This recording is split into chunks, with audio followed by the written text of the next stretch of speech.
We are joined today by a panel of experts who bring rich perspectives from the world of HR, technology, and innovation.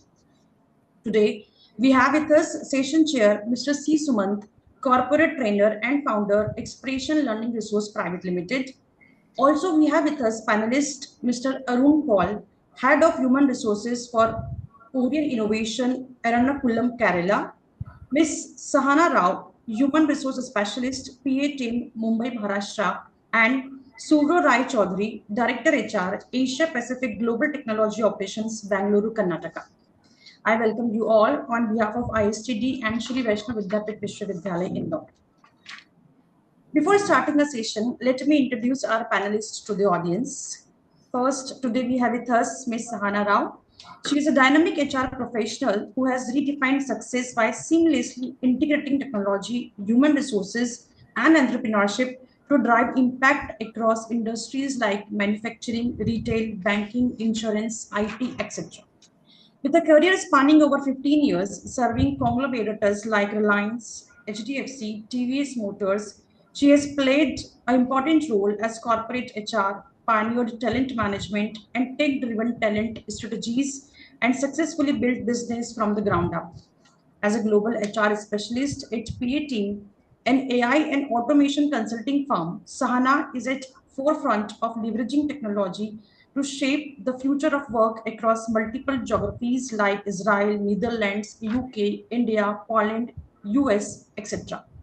She has also influenced over 45 plus organizations, including Amazon, Focus, ITC, Tata, Godrej, Flexibis, etc., as a strategic HR consultant, guiding businesses in talent acquisition, performance management, leadership development, and workplace innovation.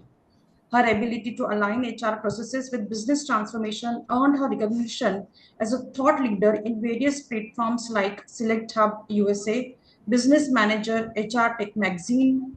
She has also been solicited as LinkedIn Top Voice for HR in 2024 and won recently Women Achievers Award 2025 with HRAI and Excellence Award with PAT.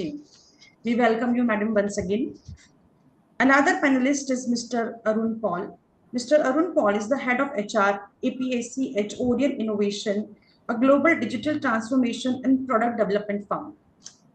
He has over 25 years of experience leading people strategies across geographies, cultures, and industries such as banking, capital market, insurance, consulting, FMCG, IT, and ITES. Arun is known for driving business growth through strategic HR leadership, organization development, and culture transformation. He has deep expertise in HR technology, people analytics, and total rewards. Arun holds an LLB from Government Law College and PGT HRM from International School of Business and Media, Pune, and certification Savvily Wave Professional Styles and SHL Behavioral Interviewing. Sir, we welcome you again and thank you so much for accepting our invitation. Thank you. Next panelist is Suvro Rai Chaudhary. Sir worked as a Director Human Resources for the Asia Pacific Solutions Delivery Center in CGI. He has done mechanical engineering from Bengal Engineering College and degree in personal management and industrial relations from XLRI Jamshedpur. He specializes in organizational behavioral, information technology and system, and HR strategy consulting, and has worked across multiple industries, including manufacturing, IT, and healthcare in India and abroad. He is associated with Human Capital Studies and Practice, is a pro bono learning and development facilitator for multiple NGOs, has been actively associated with multiple international and national HR forum, and is freelancer writer on articles related to resilience, habits and practice, and capability building. Again, we welcome you, sir. Now, thank you, Pragati. Thank you, sir. Now, without taking too much time, I'm handing over the session to Session Chair, Mr. C. Sumant. Over to you, sir. Thank you. Thank you very much. And thank you, entire ISTD leadership, for giving me this opportunity to be a part of this distinguished panel. And thank you, my co-participants and experts for being here with us and sparing your valuable time. as an HR professional, or for that matter, as the managers, we are really truly witnessing a very, very fundamental shift in the kind of organizations and kind of people we're dealing with. And it especially, I'm sure we are all aware, living this dichotomy day in and day out, that as an HR professionals, we are fighting the very foe that we were born to fight against with, that is technology. I think pre-industrial era, when the organization was the family and the work was manual, HR did not have any role to play.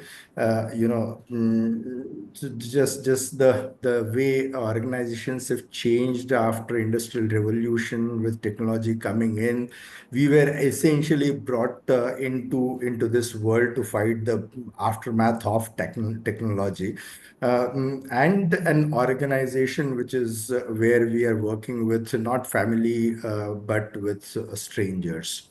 So that's the kind of organization we were bought to bring order into, and today we are having to make friends with the same technology that we were born to fight with. Yeah, that's the kind of dichotomy we're living with. So, and that is, we've all seen, and in fact, we've all experienced that HR professionals, HR as a function, was the last to pick up the technology bait, so to say. And therefore, I think we are not talking about just the challenges, but we are talking about probably a very, very DNA level change as far as HR is concerned. And as we go forward, probably 50 years down the line, an HR function and HR person would look very, very different than all of us sitting here are.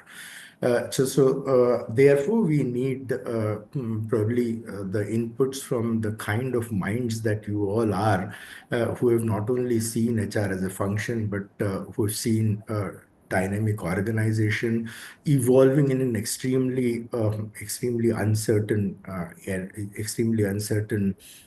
environment, uncertain times, and having seen the value that HR, technology or no technology, can deliver to the workplace and for the business to grow. So I think we all witness that. Let's. I mean, I've always felt that today the biggest, although we've been talking about recruitment and right kind of person selection, so on and so forth, but today retrenchment or people leaving us is a bigger problem. We've in an organization earlier, if I, pre-industrial area, probably if I had to leave organization, I had to leave the entire family. Post that, if I have to leave the job, I have to leave the city. Today, probably we have come to an era of, direct to home television and OTT, where I have to change the channel. I have to just flick a button on my remote. And today, if I have to change an organization, I probably have to change only the login ID and password. And I've changed my organization. So that's the kind of world we're living in, and therefore probably Sahana, who's battled this world more than anyone else of us have. Could you help us understand how do you battle this whole shift in flick of a button, change of jobs, and how we deal with this with the help of technology, and do we really need to deal with it at all in the first place? So, Yeah. what do you, Sahana? Yes. Just Thank you so help us. much, Sumant, for that question. And very intriguing one, I must say, to start with exit, which is a nightmare for most of the HR, as you know. So I would take it up this way. So basically, yes, AI these days have reached a point where it's kind of going to flag, which employee would probably, be the one who is at a risk of flight, right? So what as an HR, what I would suggest is like, we would use that data as a flashlight and not as a spotlight. So what I mean to say is like, yes, the good strategy would be to start asking those questions, what is that we are trying to solve through this AI flagging, which is coming for an exit of an employee, right? So should HR intervene? That would be the first question, right? So I would say yes and a no. I would explain that to you as to why. What is the case for intervention and what is the case which is not for intervention, right? So I would say you should intervene, but intervene with a purpose, with sensitivity, and with thoughtfulness. And why would I say that? I'll tell you. So some cases you have to intervene because yes, retention is cheaper than your replacement, right? So when AI flags someone as a flight risk, we are going to reach out to them, start the conversation. We can reassess their workload. You can offer them what is that they're looking for, or a different profile or a different department that they want to move into, or maybe there is some team dynamic issues, the manager is not good, or the teammates are too competitive, or maybe not in a headspace, or rather in the lifespan right now to handle that piece. Not that they're incompetent or any such, but at that point, given the point in time, given the headspace, given the life experiences, what they are experiencing currently, maybe they would not be in the right space, right? So we have to make the employees feel that they're heard and valued, so we can start that kind of a conversation. Why would you start that? Of course, as I told you, the cost of rehiring is massive, right? So it would vary somewhere between 50% to 200% of their annual salary, right? So if I add up, say, their recruitment cost, or their onboarding time, or the probation, or the productivity that's getting lost, or the team which is getting disrupted because of one resource being missed, and things like that, right? So this way it gives us a chance to address that potential exit. In the same time, it also gives a signal to something which might have been broken, or something which is a deeper issue. As I told you, it could be maybe too much of a workload or burnout, or maybe there is no lack of recognition, no recognition whatsoever, or maybe the team is not flexible enough, or poor management from the manager end, or something like that. You could dig for the deeper issues, right? And in the meanwhile, we will also ensure the well-being of that employee whose AI has flagged us, right? So these would be some of the reasons where we can intervene. And I would say, again, we can retain if it is good for both organization and the employee. Not that, they need to be retained at all times, right? And for the case where I would not intervene would be those wherein, you know, uh, see, if it's a natural attrition, okay, maybe we are looking forward to bring down on our manpower and there has been attrition happening. I would rather not, intervene, because that's good for the organization, good for the employee, that because they have found something and they are moving out, right? And it could act as a false positive if it's a false positive. Like, at the end of the day, AI's data, which has been fed in to bring out those or valuable flagging, is again a data which is like has a historical backing to it. I mean, we have fed in the data, humans have fed in that data at the end of the day, right? So it could be also a false positive, so which could harm the trust of the employee if I kind of start that intervention or start talking about her exit, though they're not thinking in their head. Yeah. So, we have to be really, it's like walk that middle path. So, wherein whether it's good to intervene, not good to intervene, okay, and then take a call. So, my balanced approach would be like, take those prediction as a mirror reflecting areas, then work towards it, intervene with empathy if required, not surveillance. And if it's good in the health of the both organization and the employee, to the for the for the exit employee to leave, then you let it go. So that would be my take on that. So let's do this for the listening Yeah. and not for locking in an employee. Yeah, yeah, yeah. Yeah, I mean, it's a very, very practical approach. The way you, as a professional, practicing manager, would approach it, would deal with it. And I suppose if we take that forward, there would be a lot of things you would do which you wouldn't have been doing in the past. As in the HR, as an HR team, we all most definitely relied on our network of kind of quote unquote informers in the organization. That is what is going on now. We are depending on machine, so our work is getting differently shaped at all. And in fact, if I may ask Arun that question, because he has been in the leadership role, creating businesses, and in the technology space also, where we are looking at an era 100 years down the line where we would wonder what humans would work at all or not. As I said, always said that we go back to the to our old age pre-industrial era work कि अपन खेत में बीज बो के आ गए, 4 महीने बाद अपने आप फसल आ ही जाएगी.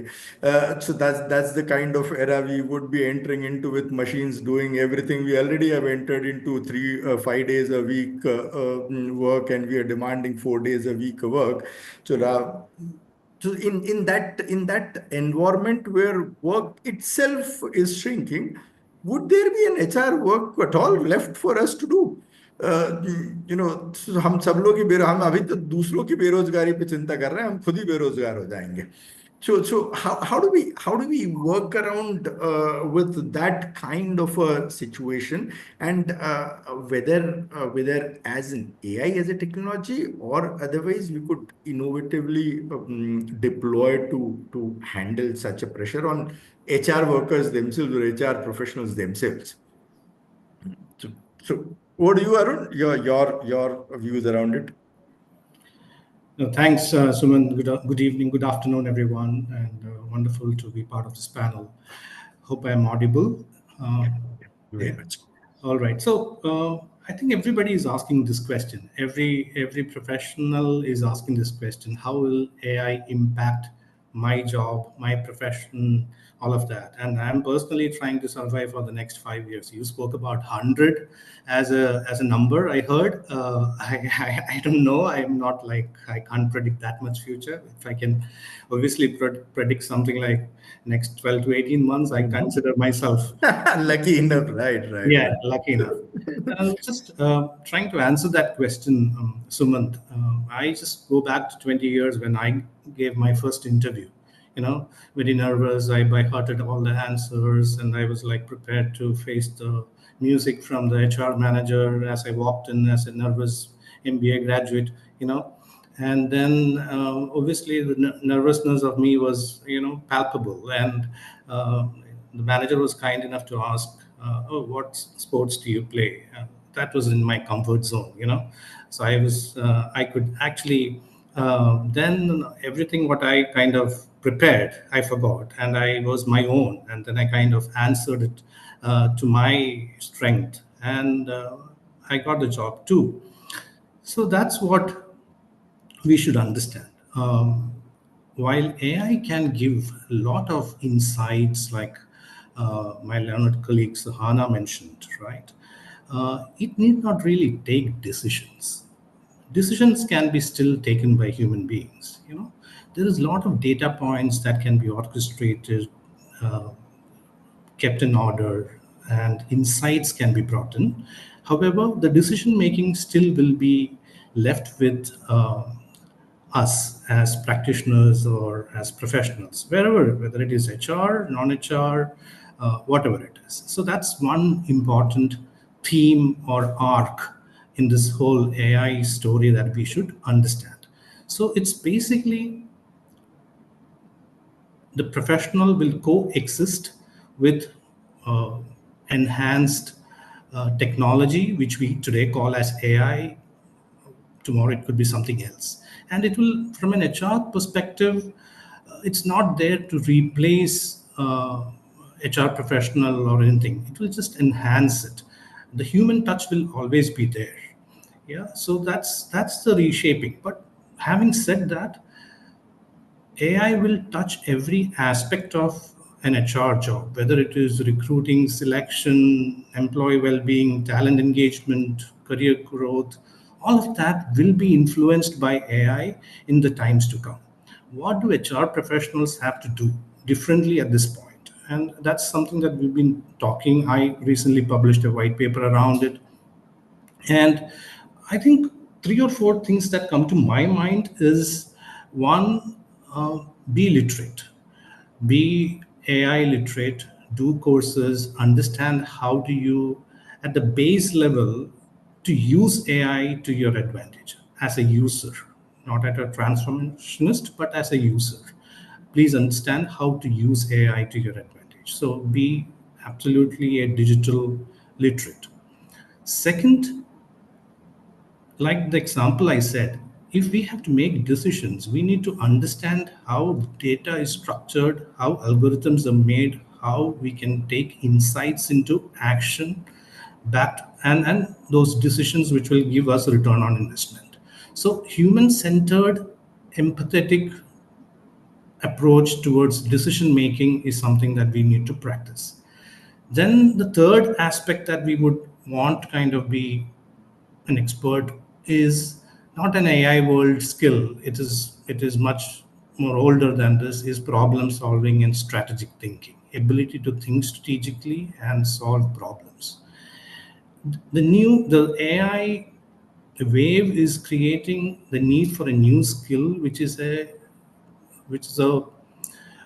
re-energized or ethics, privacy, fairness, bias, because machine is going to tell a lot of things. Do we trust it all? These are all dilemmas that we will go through. That's a new skill that we need to add to our kitty as HR professionals. How do you navigate the whole dilemma of ethics and privacy and bias? Last but not the least, all of us are trying to influence our ecosystem or immediate surrounding. That never change, whether AI or non-AI. Your input factors may differ a bit here and there, but ability to communicate, ability to influence people or decisions, whoever you are trying to, that's the skill that will never go out of it. So these are the 4 or 5 skills that in my mind will shape HR careers in the next 2 3 years, in my mind. And what do HR people do at the end of the day in this period of transition? I think help people to reskill and discover themselves. Many of them will do that themselves, but HR as a person, I'm not saying that we are the lighthouse, but we need to create an ecosystem which will help people to be confident and manage this reskilling, upskilling, find the right opportunities and move forward. So that's one important aspect that HR should do. The second being manage change, help leaders to manage change, create ecosystem, make sure that it's unbiased, it is fearlessness is promoted, those kind of things. Be a driver of change as we transition through this. And we being a technology company, we see the maximum. I mean, there are reports coming every day saying that 60% of the coding job will go away, 60% of testing will go away. People are nervous. So help to manage the change, upskill, reskill, help leaders to manage the change, and promote. Last but not the least, promote human and AI collaboration. So that's the key. How do you coexist? How do you collaborate to create more value? We should use AI as a tool uh, uh, to generate more from our capability. These are my initial comments. Right. Thank you, Arun. Really great insights, and I think it comes from your experience of marrying the business growth and HR as a function. So wonderful, Bill. And I think you talked of decision making as a key factor, which probably AI or any machine cannot do, and it is so much more truer for the top leadership decisions. I think we've a lot of people related decisions are being talked about that are at the operational level. And here I think I would quiz Rai Chaudhary ji, because he has that kind of an experience. What is your opinion about we making people decision at the highest level of the organization, where you are looking at people not as managers, but as future leaders, as vertical heads, as the new shapers of your business? That people decision, how much do you really rely on a machine learning or an AI worsted fact sheet and your instinct. Because most of the leaders I have known and top leaders do take a lot of people decisions on instinct basis, the smell of the person kind, as they say, call it. So your take on that, sir. Thank you, Sumant, and thank you, Shana and Arun, for your lovely perspectives. There was a time, Sumant, like what you said was very different. I know even listed companies today have board members who are invited to aid in the decision-making process. Now, your question makes me feel that I'm asking whether I can equate an AI agent or an Sir, if AI. I could interject, your Yeah. voice is slightly dampened. Can It we have is. little more? It is. Is it better now, Sumant? Yeah, it is better. It's better. All right. Maybe I was all right. Okay, perfect. All right. Let me know if it goes haywire somewhere. Yeah. Sure. Technology at the end of the day. Like all right. So it almost makes me feel you're asking me if I can have an AI agent or an AI based decision system in leadership decision making, and the question is, should AI have a seat at the leadership table? But let me lighten up the forum a little bit, and I am used to provocative statements, so pardon me for that. Let me ask you a question: can AI knock on the door and sit unless it is trained? I know a dog can, but AI, we have a far way to go. I mean, if the table is about taking decisions on productivity gains, AI does have a seat at the table. It has its own merits, as we know. But if it is about deeper cognition that requires aesthetics and the 7 defined forms of intelligence, right? And it's a century-old model. Humans have evolved in terms of not just 1, 2, 3 forms of intelligence, but 7 forms of intelligence, right? To take any decision, I think we are very far away, no matter how much we are commercially nudged to believe it can. Right. I wouldn't go too technical right now, but let's try to understand where it comes from. I mean, at the heart of AI is an ideal Bayesian agent that starts out with prior probability distribution, right? A kind of a function that assigns probabilities to each possible world. I mean, if I have come across a particular situation, I can read patterns, I can interpolate, and, well, to me, unfortunately, extrapolate the probabilities to the extent of a certain amount of hallucination coming into it as well. Right, and with lesser and lesser amount of accountability. I mean, today, if I am taking a decision, to Shahana's example on a retrenchment, I'm accountable for it to an extent, including my business unit leader. If AI takes a decision, where does the accountability go? Am I going to say, no, I deployed an AI agent, I used AI as a decision-making this thing in the boardroom, and therefore catch AI? Who's that, by the way? The non-entity? Now, those are some of the big problems that are happening, right? And if we really understand what decision-making is about, if we go to a little bit of core, well, I know I'm possibly a little bit deviating, but unless we understand this concept, I don't think this conversation will go anywhere. Let's take humans, right? The folks who occupy those chairs and takes decisions. Human brains have around 10 to the power 11 neurons. A honeybee and a fruit fly is around 10 to the power 5, 10 to the power 6 neurons, correct? There are approximately 8.2 billion human beings in the world. An extremely simple neuron model takes around 1,000 flops to simulate one neuron if we are to understand the evolution of human thinking. And today there's a lot of social media stuff, and well, there's serious stuff as well. I'm talking about every institute talking about deep learning, machine learning, to AI, to deep learning, to cognitive science, etc., etc. But let's try to understand what's happening here. Okay, 8.2 billion humans in the world, 10 to the power 11 neurons in a human brain, 1,000 flops to simulate one neuron in real time. Now, if we are to use AI at the table to both learn and decide the evolution of decision making, it would need around 8.2 into 10 to the power 3 flops, 10 to the power 23, 8.2 into 10 to the power 23. Just as a comparison, if the numbers don't make any sense, because numbers actually don't make any sense unless we relate it, right? That's what I'm saying. China's Tianhe 2 supercomputer produces around 3.3 into 10 to the power 16 flops.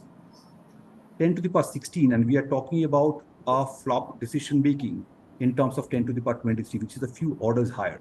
Now, this is just an example in terms of, it could be data-driven insights, bias detection, scalability and efficiency, scenario modeling. Yes, if you are able to do a human-in-the-loop validation and verification and not lose out on those 7 forms of intelligence to do and keep our space in terms of AI taking those decisions and control that. But if it is about context/nuances, it's about algorithmic biases, if it's about accountability, that example that I was giving, and it's about emotional intelligence that I heard Arun also mention, I think it's a no. Now, I don't have an answer to a yes or no, because these are two completely different aspects that we talked about. So it's yet a very, very decisive factor in terms of how much AI and can AI get into leadership decision making that affects thousands of lives. Thanks, Ru.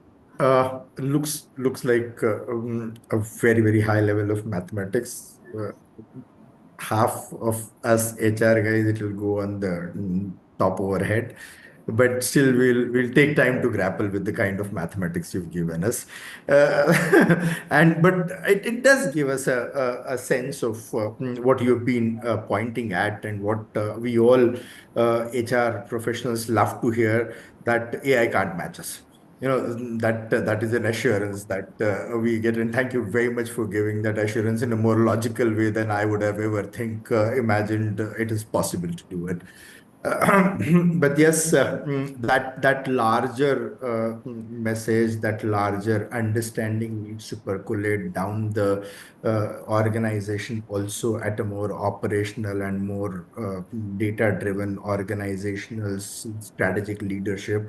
That it is, I mean, we've all grown up in an era where some distinguished people have said that the next thing that he or she believes in after God is data. So that's that reality has also got to be taken with a pinch of salt. But before I go and I've got a whole lot of series of questions in my head. But I would rather request anyone else from the audience and from the distinguished panel, beyond extended panel that we've got. Any question if they've got, it would be great to shoot it at our experts and have a different kind of an angle to our decision making, our view around this issue. So anyone else would want to say?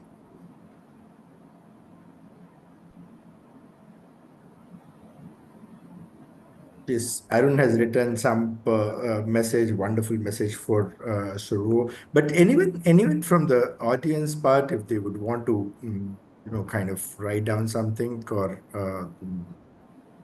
shoot some questions in case they have their mics in their control, under their control, or anyone, you can write it on the chat box also. That's perfectly all right. I'll read out with you.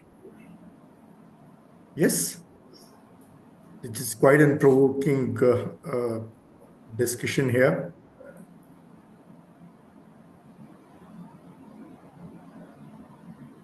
Yes. Yes, Bala ma'am is writing something. She would have more questions than we can ever answer for, but still we can try. I thought I passed the age where I need to be worried about AI. Let me tell you that. Okay. I wish we were all I wish there. you people could have said that, but you can't. I can. I Not to worried on that account. But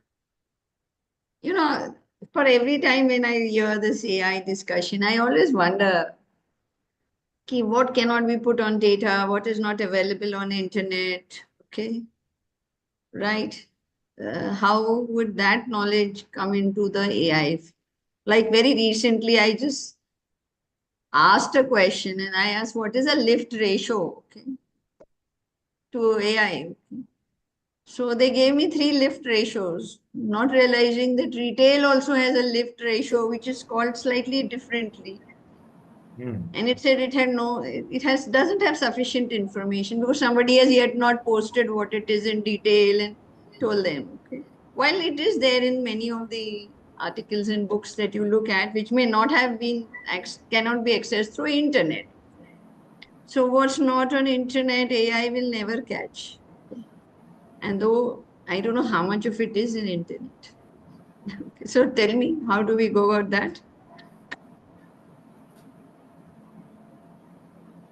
Yes, Arun, would you want to answer that question? Yes. Yeah, I will try, but I am also actually reeling under the numbers that my panelist Soro kind of threw at us. So yeah. So Mala ma'am, I think it's a great point. The way I look at it in a couple of different angles. One, AI need not have internet today to function. Okay, that's one important paradigm that we need to look at. The whole data confidentiality aspect when it comes to AI brings us to a point where AI can be on your machine, you know, and the model can be accessed from your machine through your local this thing, and no data will go into a public space. Companies are experimenting with those kind of models wherein there is no data which is exchanged into a public cloud and or to the cloud or to internet. You can, in fact, Nvidia recently even brought out a chip or a new machine which can do this.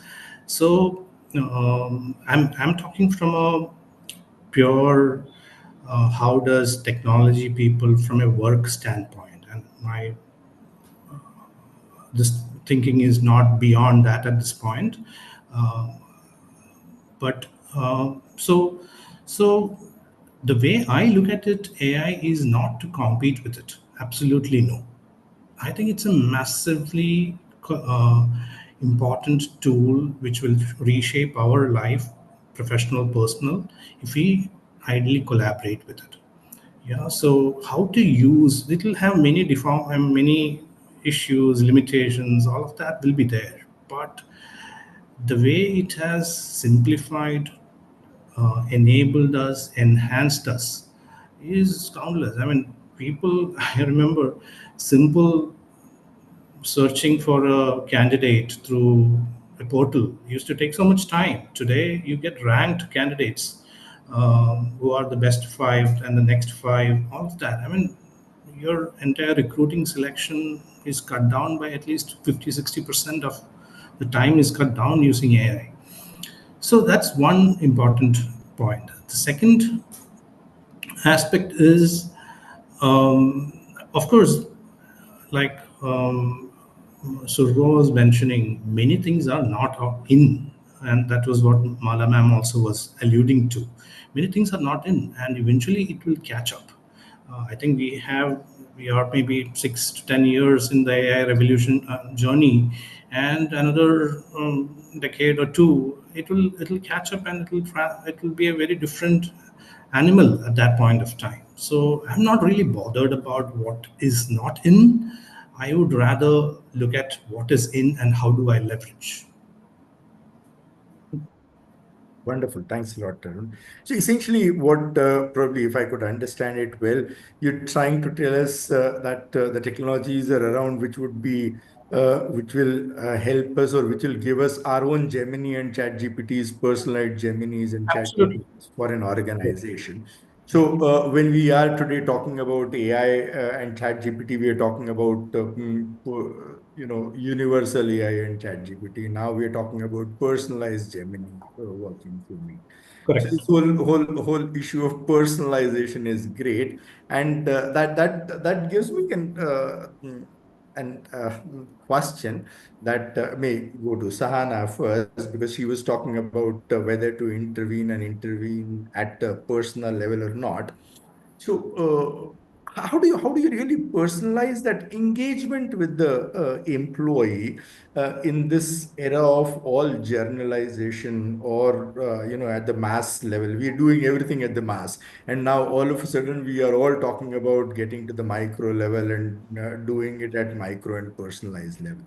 So that itself is a big challenge. So how do we as HR guys navigate this whole space and devise technology and intervention that are so personalized in nature yet technology driven? Sure, Sumant. I'll take that. But before that, I would also like to kind of contest what Mala Madam said, So that reminded me of this forum, World Forum, our beloved Prime Minister also kind of showed the world as to how difficult was it for the AI to generate that left-handed writing person, right? So that is, I think, pretty much what she was referring to, right? So I think it's the historical, data percentage bias, or what would I say, the bias which is actually existing in the society. It gets you know reaped into our AI history as well, right? That is where it answers things from. So um so her example kind of about the lift ratio kind of made me dwell on that example which Mr. Modi had said in the World Forum. So such things has happened. Even I have caught AI kind of not able to do the additions right. There's something related to numerology, a question that I'd asked it, and you know and it was trying to change the name letters, because that is kind of calculated by numbers, and it gave me wrong additions. And when I pointed it out, it says, yes, this is wrong. Okay, let me correct it for you. That is how the Gen I responded to it. So yes, it is at a, I would say, at a building stage. It's not perfect, but it can be perfect sooner because that's the pace it is growing at. So as Mr. Sumant asked, so coming back to Sumant's question, right?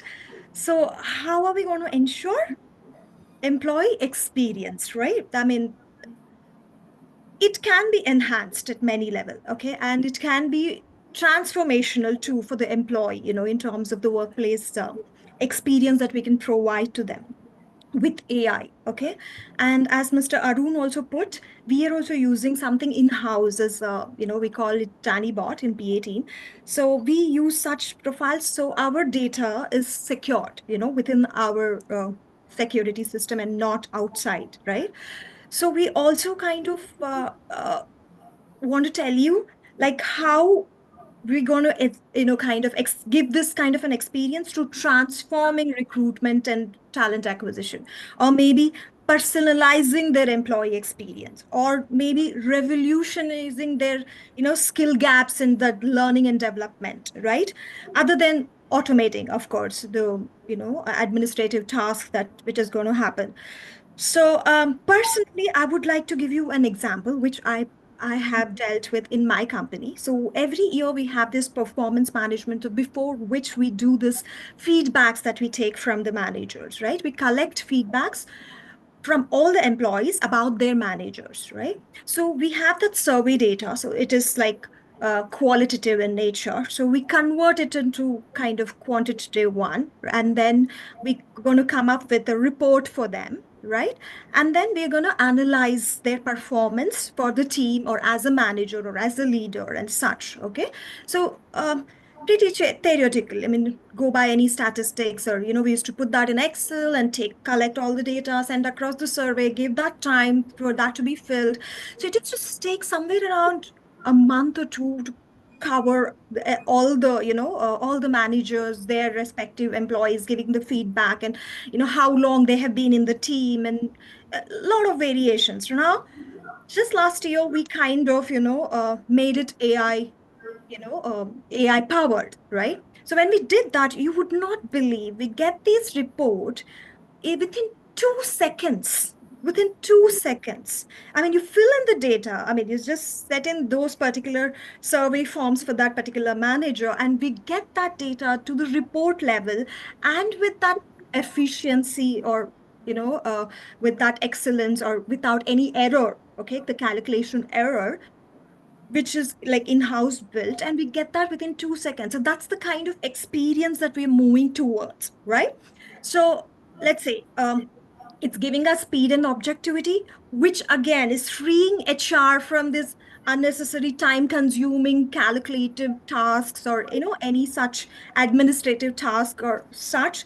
And that is going to ensure that I would spend more time with the manager, explaining them these, what is that they're lacking through, what is that they need to build up, and come up with that learning and development tool for them, or the skill gap, or that program. And the kind of uplift them, and enhance their competency, so the team can perform better, right? So this is the level of employee experience change that would come to. So my 1 month is saved, my 1 month of productivity is saved, not putting in so much of energy into these repetitive tasks, so that I can give a better experience for my manager or my employees as such, which maybe strategically help the company achieve what it's meant to achieve, right? And I would also want to give you another set of example. Let's say talent acquisition is kind of automized the most when it comes to AI powered the most. Like for example, they kind of analyze thousands of resumes within seconds, screening candidates based on their skill, experience, fit, and biases and everything, right? So the time to hire is kind of reduced because of that resume, I would say, parsing algorithm or whatever they have, right? So with this AI power, now we can go one step further, wherein we can ensure the team dynamics also play a role, or the cultural fit also play a role. What I mean by that, for example, in a team, if I take a disc model, okay, we have a dominant or an influencing member, but not somebody who is very compliant. Let's say I'm looking for the new hire need to be compliant enough, like, or maybe supportive enough or anything, right? So you kind of enhance that bit, and we kind of bring in those into the organization. So we get to go a little deeper, dwell deeper into our issues, and resolve it at a foundational level, maybe, right? So that is how we can enhance the experience of that particular team, right? And let's say, but having said that, the another face to it, I'll also tell you, like, while I was hiring for the business development manager in US very recently, we've had applications which are come from a bot. Every 5 minutes, the bot is sending us an application, right? And how is this happening? Because the candidates are also using the AI integrated experience, right? So they have somebody, making resumes for them. They have somebody applying on their behalf. They have somebody, like, like streamlining that getting recruitable process, right? The AI, I mean, so this, how are we going to kind of stop this would be a challenge for the organization. I don't know. There was this viral video which went through in WhatsApp, wherein a bot. I mean, they recognized one bot being spoken to the other bot, and the bot recognized each other, and they started speaking in a, the high frequency or their respective frequency language, which no humans understand, right? So these are some of the other challenges which are building up in the process of AI powered, I would say, HR processes, which would kind of increase your employee experience, yes, but at the same time, it's coming with certain challenge that we don't have a competency to yet, kind of fight with, right? So, so I would say, other than that, let's say even your learning and development, there's something called as gamification, which has come, which is again AI powered. It kinds of analyzes the skill gap in each of these employees, and they going to, bring in that which particular program kind of suits them, and accordingly, they're going to ensure, give them a program plan for the next 6 months as to how they can enhance that competency or enhance that skill and such. So it's getting, I would say, it's very agile at this point in time, but at the same time, it is kind of getting super powered. I mean, it is increasing at the pace of such pace that something which has happened in the last 10 years, you can expect that in the next 6 months or next one year. You know, so that is the kind of pace which AI is increasing even within our organization, within HR. So though we have this data driven insight, so again, as Mr. Sovro spoke and as Mr. Arun spoke, biases and kind of the biases which are within the AI system, that needs to be kind of removed or made redundant. So these are some of the skills what I think as an HR we need to kind of be experienced with to tackle. So we focus on employee well-being or on the employee experiences more often. So even in terms of well-being, that reminds me. So we have this system or the app where even employee well-being is being tracked on a day-to-day basis, as in how often is he logging in, or how often is he taking the break, or is he really stressed, or what's happening in there. Like it's kind of you have analysis around that, which helps you in figuring out the reasons or ensuring they get the best of the well-being and such. And there are companies which are already kind of using this tailored methods. Like you have IBM has this predictive attrition model, or there's Unilever has their recruitment model, which are really bringing in, like, say, $300 million of like, say, saving in their kitty, or 95% efficiency or accuracy in their hiring and such. So these are some of the where we can kind of engage our employee by taking those insights from the survey and analyzing it, and then kind of how would I put it, uh, kind of help them grab what is required for the future, that mindset or that skill, or or maybe that competency, and kind of move on. That would be the kind of issues like we can kind of address, I would say. Right. So gamut of yes, Dr. Aditya Naidu. I just would come Yes. back to you just in a second's time, so thank you, Sahana. Whole lot of issues and perspective dealt with this by you, and of course, I can see a lot of AI tools that you are putting it on in your organization, and you're sharing the experience to do that. Thank you so much. Yes, Aditi ma'am, please go ahead. Yes, I had a question on behalf of our students who are also Go part on. of this seminar. What skills or traits can our students develop to enhance their employability, which AI may not be able to take away? Which AI will not be able to take away. Okay. I'm Mhm. sure there's some human traits that AI cannot replicate. Uh, so that's the whole question that we brought here. Suru wants to talk about it. But I'd have an addendum question to you also, Suru, if you can take it forward, because it's kind of it will relate to what Sahana was saying of employee well-being and employee sentiment and employee engagement. And you have talked about those wonderful brain neurons and flips and flops. And I'm sure the sentiment detection mechanism takes at the highest level of flops, where AI will take a long time to reach. So my question to that is, how do we provide or how do we wrap sentimental interpretation to the data that is thrown by AI? One, or vice versa, how do we make our data more sensitive to sentiments? If in case you wish to develop a model over a period of next 10 years time, which is more sensitive to sentiments. No, thank you, Sumant. But to the students first, and maybe I'll Yeah, be first, yes. elaborating that more. I think higher order skills, right?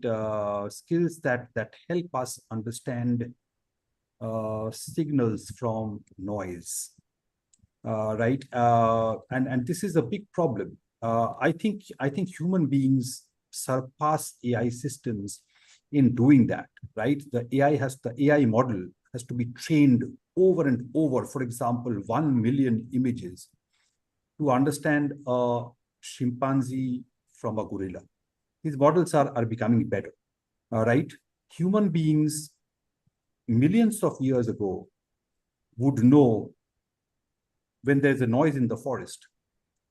The alert systems have to be recorded accordingly, even if the patterns cannot be seen.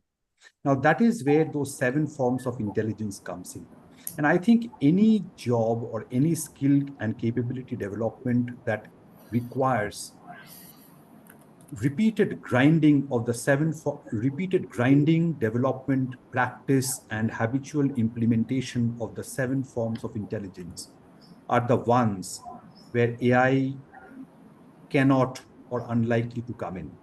I think again it's a little bit of an abstract answer, but I'll be able to elaborate later. But I'll go to Suman's question. Suman, I think there is no doubt about that. I know I have been kicking AI since the time I have come in. I am a deep user of AI, by the way. We recently did a fabulous workshop, and I'm still trying my hands on it, just that I don't have a free version of it. It's called an n8n.io. It's a workflow-based model where you can build, and where I have been able to experiment an agentic AI model to answer HR queries through that workflow model, and integrating chat GPT. And I could not integrate enterprise emails because we are not allowed to do that because of privacy and all that stuff. But yes, it is possible to make certain things that are going around without being the deep mathematical or the technical guy about it. And I think that is what democratization of AI is pertaining to. And it's becoming both a beautiful as well as a dangerous world. But coming back to your question, I think it kind of gives HR the superpowers to listen at scale. Listen at scale, right? I mean, there are some 3-4 generations of workforce coming into the organization. There are the baby boomers, there's the millennials, there's Gen X, there's Gen Y, Gen Z. I don't even know what I am these days, but assuming I'm one of them, right? I mean, now, therefore, everything is becoming hyper personalized and customized. And we have heard this term umpteen number of times to the millions of workshops and the sessions and the forums that we go to. But I still think that what it does is it gives HR the superpowers to listen at scale because it uses natural language processing. It's as simple as that to detect tone, emotional cues, and trends like stress, disengagement, or morale boosts way beyond what humans can process manually. Now, it is very experimental in stage, but I have heard of use cases being developed where it crawls through your emails and deciphers through natural language processing the tone of the email going on between two people or people in teams. And it gives you a certain amount of a dipstick in terms of a red, green, yellow, in terms of the overall sentiments. We have been using technically, it has been in use since quite some time, since machine learning days. Forget AI. We have been talking about bigram, trigram, quadgram analysis to do sentiment analysis. Sentiment analysis has been used years back in places like Target, which is one of the largest retail stores in the world. We all know Target, right? They have been using massive sentiment analysis since years. So it is there, but now it has come to HR. It can definitely design adaptive surveys. I think kind of what Shahana was referring to a little bit back. Adaptive surveys, which is basically when questions change based on responses. And it is not very difficult. It has already been done. AI or no AI. If you look at Scholastic Aptitude Test, which is the SAT scores, which is typically taken to get people into US universities, they have been doing this kind of a question change based on responses. The faster you respond on the easier set, the more difficult the questions get. So these kind of things have been in vogue since years. But now what's happening is with the evolution of deep LLM, analyzing open text responses automatically is becoming possible. Providing live dashboards with engagement trends, sentiment shifts, and emotional triggers would possibly be possible as long as we can validate what it's outputting is something that is acceptable and something that is true and something that is authentic.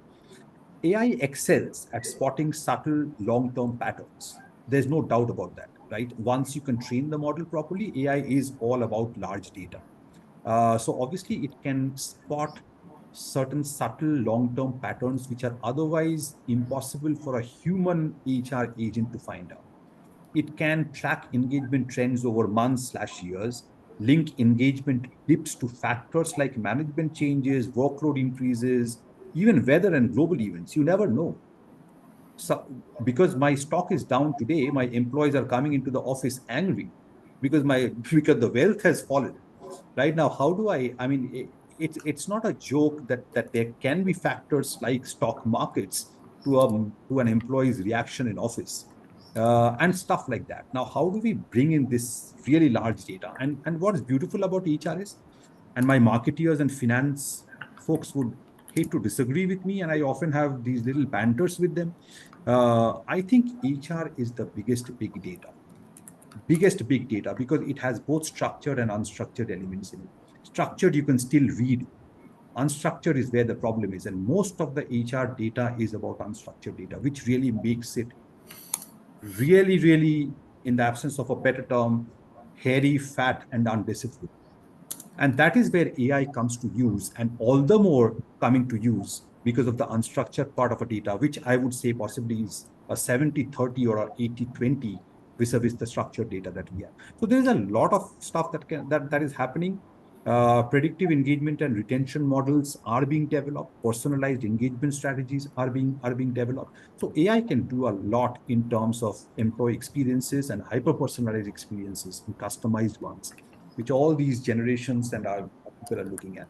So I'll stop by at this point in time. Right. Thank you, Sarur, as well as wonderful.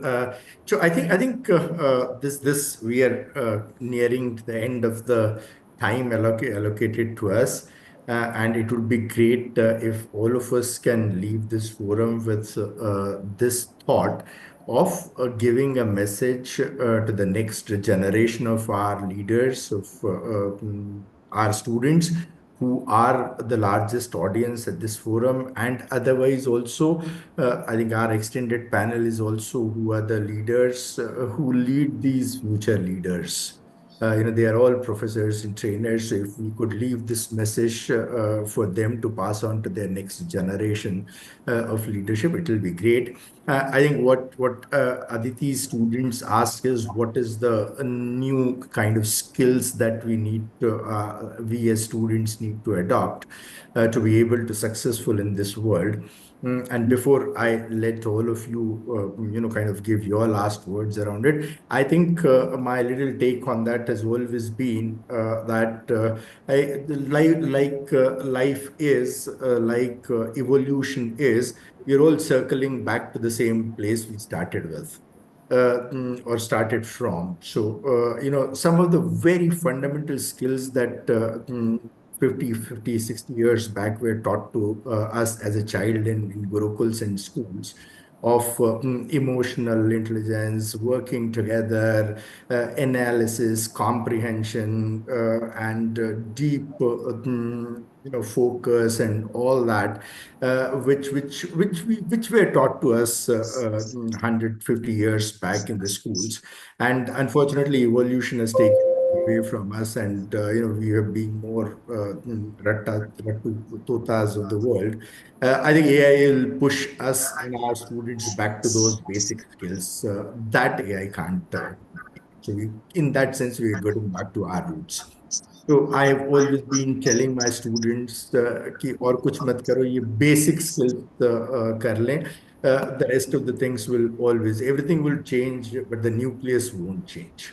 If the nucleus changes, we all won't be there to witness around it at all. So don't worry about nucleus getting changed. So that were my little thoughts around it. Arun, Shuru, and Sahana, all three of you, I'd request uh, taking 1.5 minute time, last message, specially targeted towards students, our students, with whom we all deal with day in and day out. And if we can be your agents to give your message to them, that will be great help to their thinking and future. So, Arun, may I start with A first? All right. I think from a skill perspective, I think we've already spoken about it. Everybody kind of contributed. I think I'll stay with that. As a parting note, what I would say is use AI, but don't let it use you. Let AI handle data, use all the models and all that stuff from AI. Let the decision making be ours. Trust technology, but never get overpowered with it. There is always value in a good human conversation, a smile, a story, and all of that. Never undermine that. That's probably what Suman was referring as nucleus. The human touch will never go away. So develop those skills. Great. So yes, I mean, just that little thing of storytelling, and I've been working with a startup model, and everyone is saying that $100 billion, $100 million, $101 billion worth of investment is given away on the basis of stories and not the facts. So you create a great story and you will get great funding. That's the value of fundamental skills that we're talking about. Yes, Suana and Sarvu, you've got a tie, but lady, go first. Yeah, sure. Absolutely. Lady goes first. Yeah. Yes. So, to answer the question for the students first, so I would say it's the time to be more human than ever.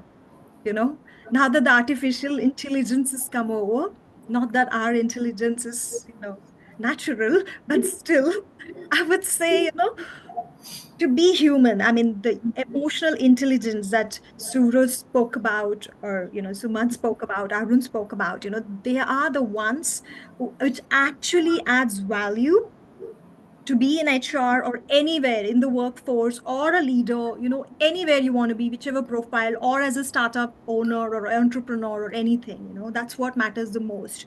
Because this is the time you got to be, truly honing your human skills, okay, and to be on the right path, not on the wrong one, okay, and contribute to the AI accordingly because your biases are getting into it. So remember that. So hence you got to be more human than ever, possibly. So that would be the skill I would recommend. And going forward, for the note per se, I would say, with the right data, with the right question, and with the right mindset. Okay, so we HR and as leaders, like who are shaping cultures, and we're shaping culture with not just employees, with AI agents that Suro mentioned, all these while, right? So they would be a part of your collaborating team, right? So we have to be more connected, not just to the humans, but also machines. Okay. And you have to be more agile in terms of upgrading yourself, because as the day move, as the day passes, there are new skills which are required for your survival skill. I mean, survival within the corporate world, I would say. If you have to, like, say, earn money or be occupied and survive in this world, then that is what you have to kind of ensure. As in how the AI power grows, you will have to figure out, what's moving, what's ahead, what's coming forward, and you have to get onto that bandwagon, get onto that moving train, okay, and measure what matters, collaborate openly, and you design intentionally your future, I would say. Wonderful. To be more human, Yes.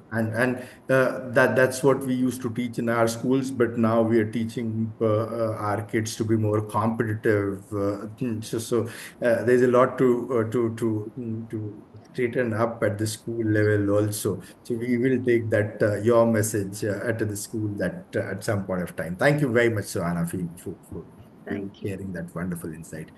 Yes, the masters has the last word. Thank you, Sumant. No master at all, always the learner and always the servant. Yeah. But let me leave with one thing. I mean, I think AI becomes the analyst and the assistant and not the boss. I Humans focus on connection, creativity, coaching, and culture, which is what Shana was referring to. The magic, however, will lie in letting machines do what they do best, which is data, scale, speed. That's the first reason the machines came up. Be it AI. AI is another machine. There used to be crank wheel machines earlier in the industrial revolution. So let's let machines do what they do, which is data scale speed, and let us do what we can do best, which is lead, empathize, and inspire. All right. So therefore, I mean, going back to the question again, learning interdisciplinary fields and converging into what elements can actually provide a solution, because most of the solutions to problems in a particular area are coming from an area completely outside of it.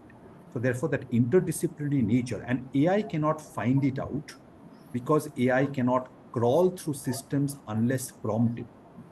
And therefore, that prompt comes as part of a human skill development. And I think that is going to be very, very important. Thank you, Sumant. Thank you. Thank you so much, each one of you, Sarvu, Arun, Suhana. Thank you so much. Thank you so much, everyone.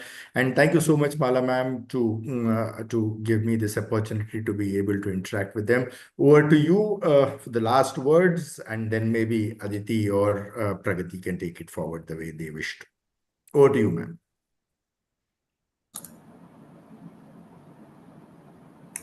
Anyone, Pragati, you would want to take it forward? Yes, thank you so Yes, much. sir. Yes, Thank you. sir. Thanks to all panelists and Suman sir for such an insightful discussion.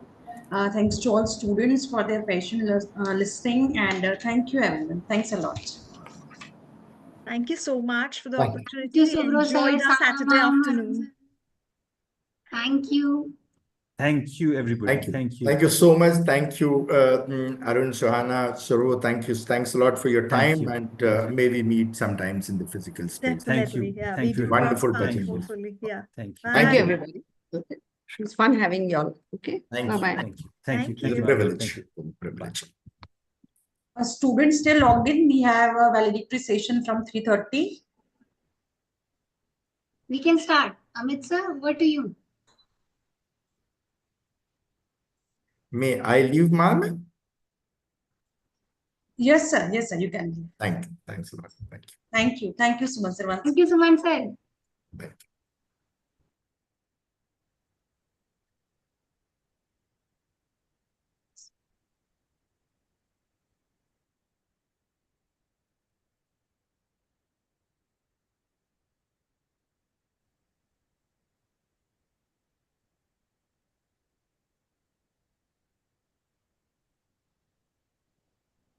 Yeah, am I audible? Aditi madam? Am I audible Yes, sir. clearly?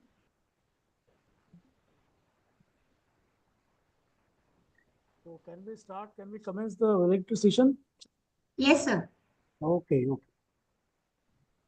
Mayan, before we lose all the students, we should stop. Okay. Okay.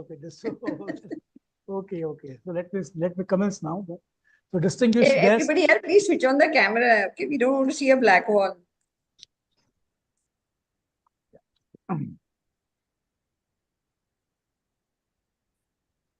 Okay. So distinguished guests, respected dignitaries, esteemed participants, colleagues, and dear student. Good evening to one and all. I am Dr. Amit Joshi, Master of the Ceremony.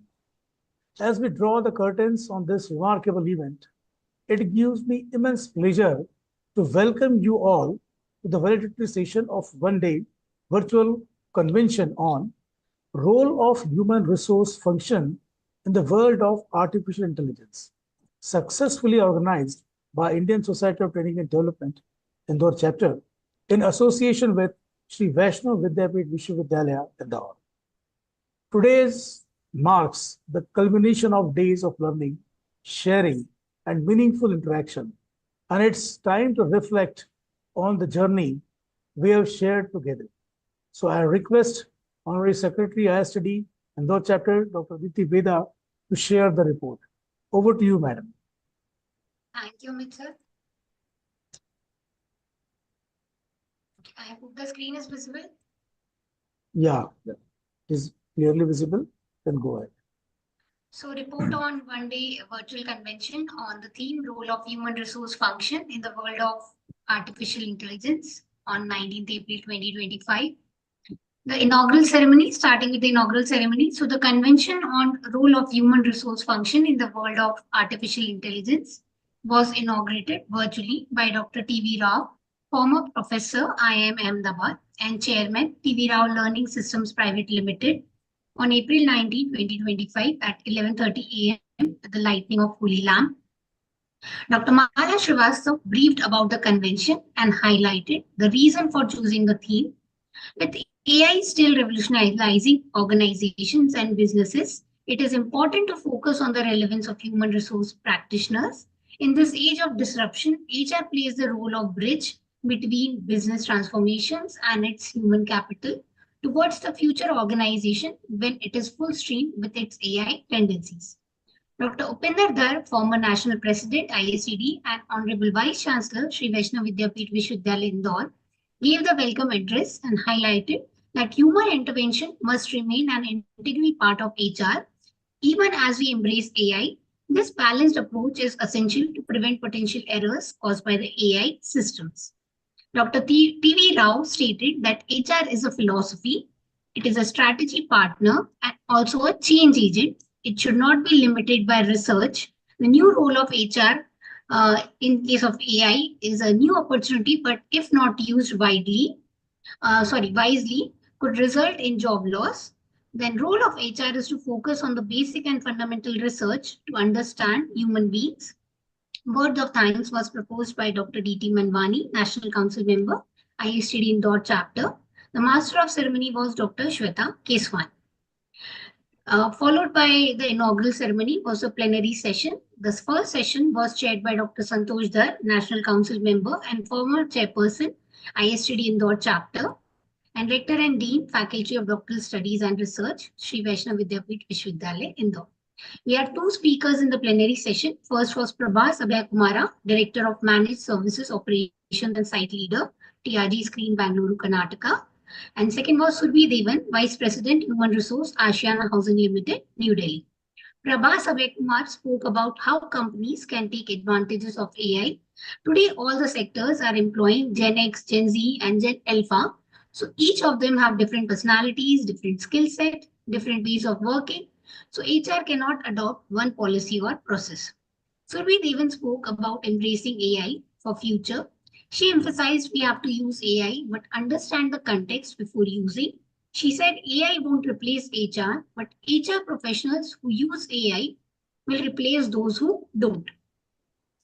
Coming to the second session, that was a panel discussion. It was chaired by Mr. C. Suman, corporate trainer and founder, Expressions Learning Resources Private Limited. It was a panel discussion with questions asked to three panelists. The three panelists were as follows: Arun Paul, Head of Human Resources for Orion Innovation, Ernakulam, Kerala.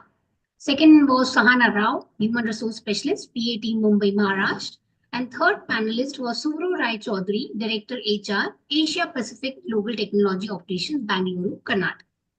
Arun Paul spoke about the skills required for future as an HR, so they can upskill as well as reskill. Sahana spoke that data given by the AI to be used as a flashlight and not a spotlight. Suvro emphasized about how there's still a long journey ahead before AI can be fully implemented with clear responsibilities and accountability framework. So that was all about today's convention. Thank you. Over to Amit sir. Yeah, thank you, madam. Thank you for the brief report. Now, I request Dr. Mala Srivastava, Chairperson, ISTD Indore Chapter, Director, Sri Vaishnav School of Management at Sri Vaishnav Vidyapeeth Vishwavidyalaya, Indore, for closing remarks. Over to you, madam. So we heard a lot about artificial intelligence, okay, which ranges from a very narrow AI to a very super intelligent system, okay, which is going to impact our lives. Okay. It will impact everything from healthcare to transportation to whatever you can think about, okay. But I think I felt that Mr. Rai Chaudhary said it the best way is that maybe AI can do a lot of data collection and making it easy to collect data and compile and create reports and get into it, and make it more efficient and better. So we as human beings just need to learn that we do best is think, empathize, feel, okay, act. So we must understand that if we keep doing this, okay, we can always beat AI, okay, which is just there to stay. That's one thing. And as teachers, somewhere we will have to move from expecting students to learn, cram, reproduce, okay, and move on to think about how to engage, think, okay, and empathize. I think somebody very beautifully wrote that management schools don't teach how to think, act, and feel. Okay. So that is what we need to learn, how to think, act, and feel. Okay. We're very happy that you were all there with us. We hope you enjoyed our sessions that we had put together. We enjoyed putting it together for all of you. Thank you so much. Thank you, madam. Now, to propose vote of thanks, I request Dr. Vishu Roy, former chairperson ISTD Indore chapter and professor, School of Management at Sri Vaishnav Vidyapeeth Vishwavidyalaya, Indore. Over to you, madam. Thank you, Dr. Joshi. It's my privilege to propose a vote of thanks on behalf of ISTD Indore chapter. The virtual convention of ISTD Indore chapter in association with Sri Vaishnav Vidyapeeth Vishwavidyalaya Indore was organized on the theme Role of Human Resource Function in the World of Artificial Intelligence. Mr. Prabhas, Ms. Surbi, they really spoke very well and correlated AI with the HR functions. Their thought-provoking insights added a vibrant and meaningful dimension to the session. The next was the panel discussion speakers, Mr. Arun Pal, Ms. Sahana Rao, Mr. Rai Chaudhary. Their sparking, meaningful conversation gave session its true essence. I'm also privileged to thank in absentia former President ISTD and Honorable Vice Chancellor Sri Vaishnav Vidyapeeth Vishwavidyalaya, Dr. Dhar, for his unwavering support and commitment to the academic excellence.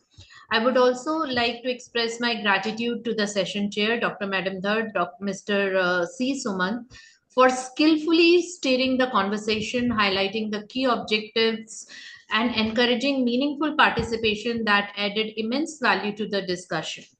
My sincere thanks to all the HOI and HODs from the constituent institutes, distinguished faculty members, staff members, and students for their presence and participation. I would also like to acknowledge the efforts of technical team, volunteers and support staff who worked behind the scene to ensure everything ran smoothly. Finally, and most importantly, I would like to thank all the ISTD members whose presence have made the event very engaging and amazing ones. As we conclude, let us try to carry this knowledge, what we have learned today, forward and aspire to become better in this stream. Thank you. Thank you, madam. So now, thank you, madam. Thank you. Now it's time to conclude. So it's time to all the people who are being with us, and we are also conducting this program every year. I come to madam, right, madam? Rishu, madam, we used to conduct every year we conduct. So next we will have some other theme. Till then, goodbye to all of you. Thank you. Bye, everybody.